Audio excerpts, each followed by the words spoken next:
Hello, fellow travelers, and welcome aboard. I'm ch.Martin, your dedicated travel advisor and certified cruise counselor. And today I would love to share one of my most cherished travel experiences with you, a magical journey across the Caribbean Ocean on an unforgettable cruise. There's truly nothing like watching the sun dip below the horizon or rise into the morning sky while you're out on the open sea.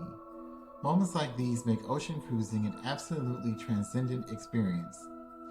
I love sipping my white chocolate latte while watching the sunrise each morning. There's not quite anything like it.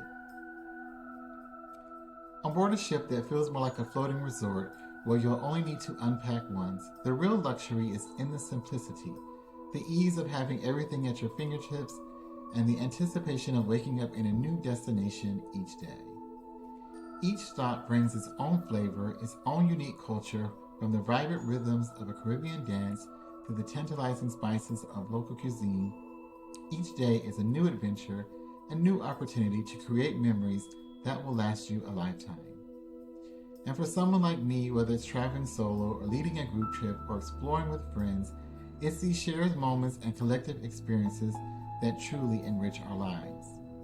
This cruise taught me the beauty of transition, from sunrise to sunset, from one culture to another, all while being surrounded by endless sea. It was more than a trip, it was a seamless blend of relaxation and exploration and a cultural immersion. So why not set sail on your own voyage? Discover, explore, and relax. You'll find the most beautiful part of the journey is just not where you will go, but how you will get there. Join me and let's make the world our next destination. Thanks for watching. Don't forget to like, subscribe, and click the bell for more travel stories, tips, and until next time, bon voyage and keep adventuring.